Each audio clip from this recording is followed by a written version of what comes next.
Well, there we have it.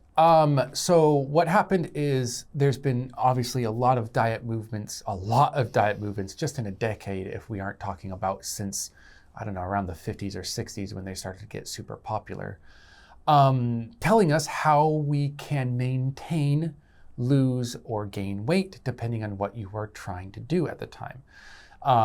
Typically, diets are focused, though, on losing the weight, right? So there's been such a focus on it. During the 90s, it was like, if you're not as skinny as be all end all, like just a rail, then you are not beautiful. Like, it just doesn't work out that way. And so there's just such focus on losing as much weight as possible, and muscle mass, by the way. And then it kind of flipped back to being like, oh no, maybe you shouldn't be that skinny. But there's always this pressure to lose weight, especially for people who society considers on the overweight part of the scale. People are sick of that. And so they decided, you know what? We're going to be anti-diet from now on. From now on is the full sentence. And they started something called Healthy at Every Size. And what they're trying to push is saying that our bodies are all different. The basic message is our bodies are all different. And if someone is naturally on the skinnier side and they can eat what they're eating, then that's their natural sort of beauty and health. And if someone's naturally on the more heavy side, that's also their natural beauty and health.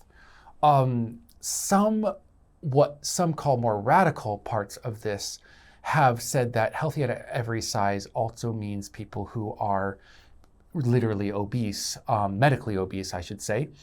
And doctors are trying to push against this because they're saying, well, we get what you're going at, and actually it's really good to socially accept everybody, to make sure that no one's being discriminated against due to their weight. But to say healthy at this size is scientifically wrong. You will have worse health if you are under this certain weight for your body type, or if you are over this certain weight for your body type. And we should strike that healthy balance through diet and exercise still. So there's kind of this culture, counterculture, science culture, like sort of mishmash of ideas and thoughts swirling around right now, talking about, well, what is healthy and what we should see in people when they are at whatever size they might be. Yeah. No, it's a difficult subject to walk around, but I tend to stand with the scientists. There are plenty of sizes that are healthy, but there are plenty of sizes that can be unhealthy according to your body. And we have to, kind of balance that healthily. Indeed, yeah. It seems like avoiding the extremes, just like so many things in life. Yeah. You know, some alcohol is okay. Don't go around criticizing everyone who drinks alcohol, but obviously if you're drinking loads of alcohol all the time, then it's a problem. The extremes are the things to be avoided. I think it seems everything in life has a balance. And we have to keep that balance. Even our bodies want balance between water and salt, between heat and coolness. It's just always about this balance. So, keep it. Anyways. Yeah. Do you think that a lot of people in England are discriminated against because of their weight? Well, yeah. I think the British are also brainwashed by the internet, media, photographs of celebrities that to think a certain body really on the very slim side is the only normal body that exists. So I think fat people do get abused. However, I have to say, since arriving in Korea, I think it's not as bad in England. It is more socially unacceptable to be critical or discriminatory to larger body sizes in England, I think, compared to Korea. It is still more intense here. And I think people might be a little shocked to know that back in their home country, they're an average weight, but in Korea, they're obese. The rules here are different within the doctors of what could be considered obese and not. So it also has that kind of thing behind it. And I don't know how much of that is culturally based and how much of that is based on just research through mostly Asian people, right? Because of course, research in the West is focused on whites and research in Korea is focused on Koreans. So there might be a difference there. Who knows?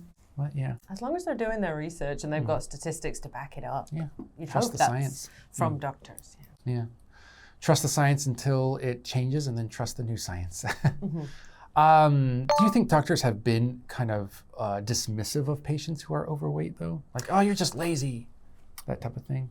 I don't know personally, but I have a few friends who have complained about doctors' rather summary treatment of their issues if they are overweight. So if they've experienced when they go to the hospital with a certain issue, and the doctor tends to blame their weight first for everything, despite refusing to run tests. Oh, you just need to lose weight and then it'll clear up. When they feel like, they've been of a larger size for a long time and this is something else, or they would like a further investigation. I think in that I've heard a number of stories along those lines. Doctor, I broke my arm. You're overweight. It's just because get out of here. Yeah, lose weight and it'll be great. Then it'll be fine. But all right, doctor. I didn't think about that. I thought I was like, oh, you're lazy or whatever. But you're right. There's a lot of dismissal of, and not only just weight, but also race. At least in America, there's a lot of dismissal of certain races when it comes to medical care. It's. You're exaggerating. You're making it up. It's all in your head. You just need to lose some weight. You just need to drink more water. This kind of attitude, often gets put on particularly Black women in the States.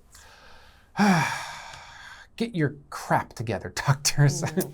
Trust the science. Don't just think about your gut feeling. Anyways, we'll stop it there. I don't want to be dismissive of anyone or full stop.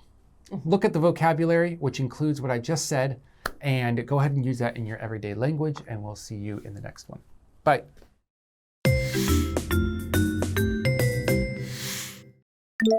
Dubious. Dubious. Dismissive. Dismissive. Suck it up. Suck it up. Anorexia. Anorexia. Grub. Grub.